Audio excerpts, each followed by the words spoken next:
75 वर्ष के मेहता अंकल आज उनके कॉलेज फ्रेंड्स के "अभी तो मैं जवान हूँ" व्हाट्सएप ग्रुप पर मैसेज भेजते हैं। रविवार दोपहर 1 बजे हम सब होटल यादगार में लंच के लिए मिलेंगे। कोई भी नहीं आने का कुछ भी कारण नहीं देगा। जो व्हाट्सएप पर नहीं है और जिसके फ़ोन नंबर मेरे पास नहीं है उनको तुम फ़ोन करके बुला लो। और एक विशेष सूचना, जो होटल के गेट टुगेदर को नहीं आएगा उस व्यक्ति को व्हाट्सएप ग्रुप में से हमेशा के लिए निकाल दिया जाएगा। तय किए दिन मेहता अंकल सबसे पहले होटल में पहुंचे।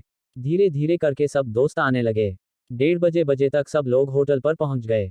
आज तक सब व्हाट्सएप पर ही एक दूसरे से मिलते थे, इतने वर्षों बाद एक दूसरे को सामने साक्षात देखकर सब बहुत खुश हुए। कितनी बातें करूं और कितनी नहीं, ऐसे सबको हो रहा था।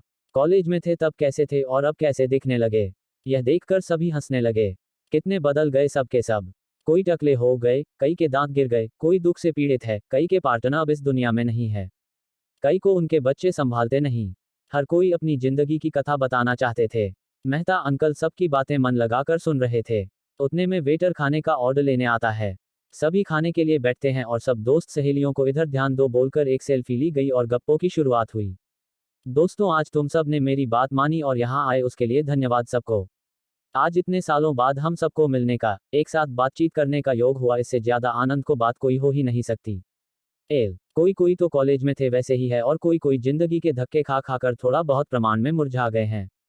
पर जिंदगी के कई संकटों और उतार चढ़ावों को मात देकर हम सब यहाँ तक पहुंचे हैं। तो मेरे मन में ख्याल आया कि आज जैसे हम यहाँ इकट्ठा हुए हैं वैसे ही अभी हम अपने ग्रुप की एक ट्रिप निकाले, बीच पर घूमने जाए। मेहता अंकल के बीच पर घूमने जाए यह शब्द सुनते ही खान चाचा और मात्रे आंटी हमें चलेगा बोलकर झट से तैयार हो गए। उनकी हाँ सुनकर पटेल आंटी जोर से चिल्लाती हैं, चलेगा क्या चलेगा? आप अभी भी जवान ही हो ऐसा लगता है क्या? पटेल आंटी की बात सुनने के बाद तभी तुरंत फर्नांडिस आंटी ने कहा, देखो ना चले सब बूढ़े बीच पर घूमने, यहाँ ठीक से चला भी नहीं जाता, यहाँ होटल तक जैसे तैसे आ गए यही बड़ी बात है। पटेल आंटी और फर्नांडिस आंटी का बोलना सुनकर सभी के चेहरे लटक गए। वो सब देखकर तभी मेहता अंकल बोले, मैं कहाँ बोल रहा हूँ कि खेलने कूदने के लिए जाए। गणपति पुणे जाते हैं, वहाँ गणपति का दर्शन भी हो जाएगा और बीच देखने का मजा भी आएगा। जिसे जो चाहे वैसे वह एंजॉय कर सकता है। यह सुनकर सिंह अंकल बोले, पर इस उम्र में समंदर का मजा ही क्यों चाहिए? अति उत्साह में अगर पैर फिसल गया पानी में गिरे तो उससे क्या फायदा होगा? सिंह अंकल की ऐसी बातें सुनकर मेहता अंकल चीड़ गए और बोले कि बार बार उम्र उम्र का गाना रट रहे हो, हम सभी को भगवान की कृपा से इतनी जिंदगी जीने मिली है तो वह जिंदगी खुशी से जीना चाहिए ना। हमारा ही दोस्त रावल याद है आप सबको, हमेशा आनंद से हंसते जिंदगी जीने वाला, लेकिन एक कार एक्सीडेंट से उसकी मौत हो गई और वह हमें छोड़कर चला गया। वह शर्मा याद है उसे, और खूब जिंदगी जीने की इच्छा थी, पर कैंसर के रोग से वह भी बच ना सकी।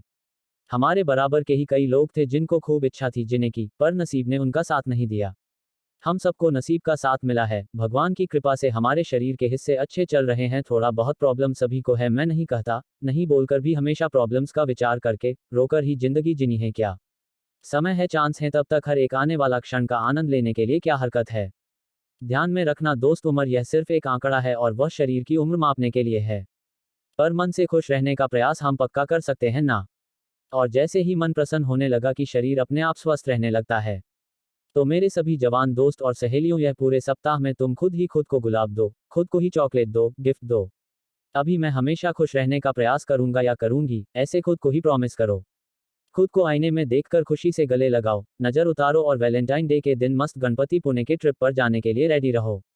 फिर देखो आप सबको डराने वाली यह उम्र कहां से कहां भाग जाएगी और नए तरीके से जिंदगी जीने की शुरुआत करेंगे। मेहता अंकल के यह उत्साहित शब्द सुनकर वैलेंटाइन डे के दिन गणपति पुणे में मिले, ऐसा प्रॉमिस करके सभी अपने अपने घर निकल गए। दोस्तों, सच ही तो है, उम्र एक नंबर ही तो है। उम्र बढ़ती है तो शरीर कमजोर होना चाहिए, मन या विचार नहीं।